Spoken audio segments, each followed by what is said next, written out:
Hi everyone, my name is Ryan Kwan and my goal is to give you some advantages and disadvantages of IB from the perspective of an IB student as opposed to AP, specifically in college. So before I go into the advantages and disadvantages, I just want to go into the differences first. So one of the primary differences between IB and AP is actually in the curriculum, rather to be expected. For example, IB has something called internal assessments, or IAs, in pretty much all their classes. And IAs are essentially mini projects. For example, in economics, you're required to write several papers over the course of the year on different articles using economic techniques and ideas. While ComSci, for example, has this ginormous project called the dossier. Mine, for example, was around, I think, maybe 274 pages, a lot of which was documentation. And the dossier is essentially a engineering project, except you're coding a solution to someone who has some kind of problem. For example, I believe I created a debate timer for the Plano East speech and debate team. Okay, and finally, the major difference is in the creativity, action, and service hours. So while outside of IB you have typical service hours, which I do recommend you take, for example, serving at a soup kitchen, creativity, action, and service, or CAS hours, is slightly different. For the goal isn't just to, I guess, serve your community, but there's also a number of individual goals that they recommend you try to achieve. In fact, you have to achieve if you want that diploma. For example, they have things like starting a project with a group or doing something new, I believe, although that's a really vague description. It's much more specific when you actually get to it. I really don't remember all of them. But I guess the goal is to develop you as an individual and hopefully expand you beyond the typical secluded role, which I would probably guess you have as a Plano East student. Okay, and another major difference between IB and AP is that IB, as far as I can tell, does not have the same technical focus as AP classes.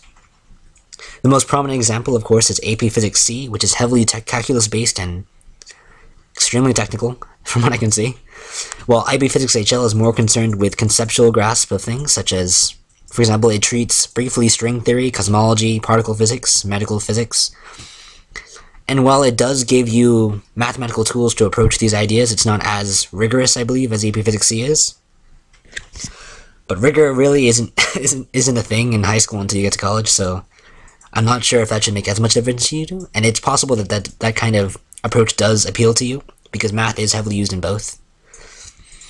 But the advantages of IB, from what I can say.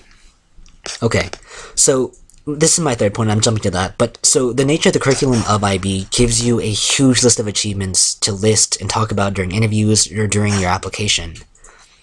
And surprisingly, the tools and the things that you get, for example, like the essay writing style that you pretty much internalize as a consequence of writing an extraordinary number of essays during English HL, which is a required IB course in the PESH.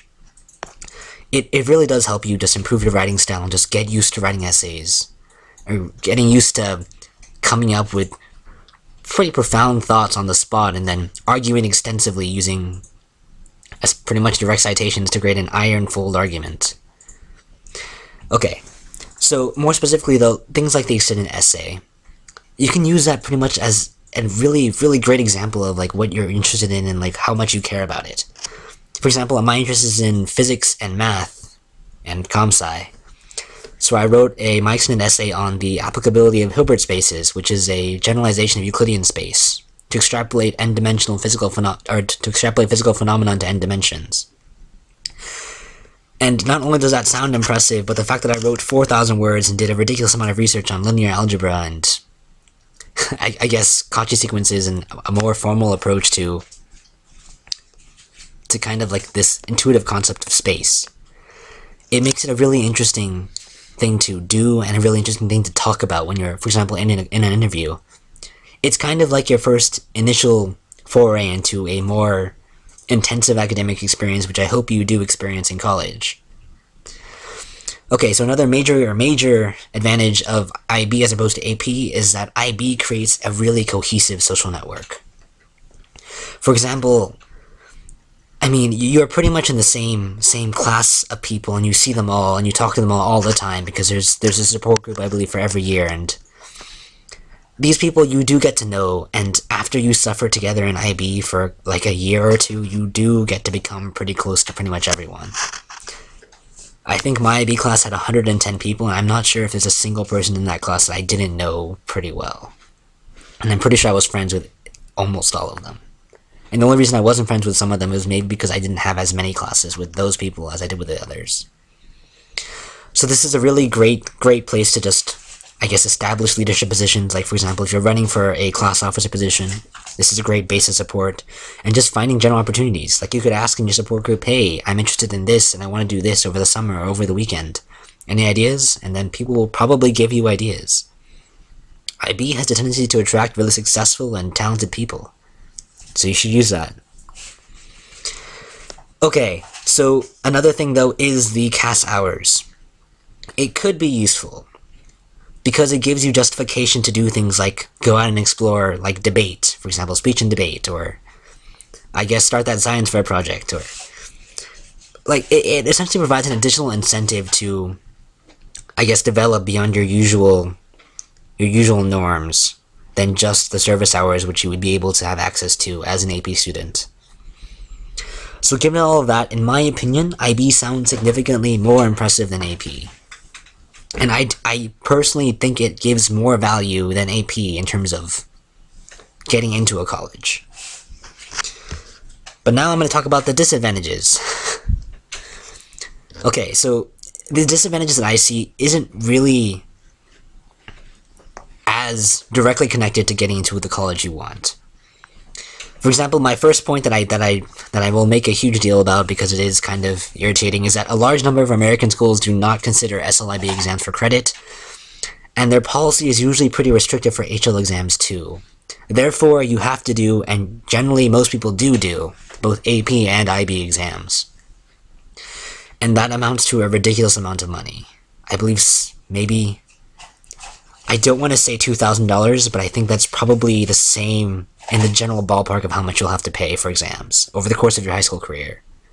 And that's ridiculous. Okay, so the next thing is that it is a large amount of work. I can't overemphasize that. A lot of that work will seem like busy work, and it's difficult, in my opinion, to leverage that work. Like, you can't just walk into an interview and say, oh, I did IB. I did all this work, man. IB suffering. And like, it just doesn't work. So I think you do have more work than AP students, and because there are summer projects and etc. And arguably it does take away time to do things that will benefit you more in the long run. For example, rather than doing the extended essay, I could have done more research on my actual science fair project, which was on the Collatz conjecture. However, honestly speaking, I'm not sure if I would have done it if I didn't have the extended essay anyways, so it's all up to you, of course. This is highly dependent on you. And so the final point, though I'm not sure if it's a big point, is that you can't say that you have the IB diploma by the time college applications come around. The most you can say is that you're an IB diploma candidate. The reason for this is because the diploma is given to you pretty much after your fall semester of college. So by that point, you are already in college, and so it doesn't really apply to your application. Regardless, guys, that actually sums up my presentation. So thank you, guys. I hope this has provided some meaningful information about IB as opposed to AP from the perspective of an IB student. I personally still support IB. So thank you, guys. Good luck, and I hope you're doing awesome in your college applications.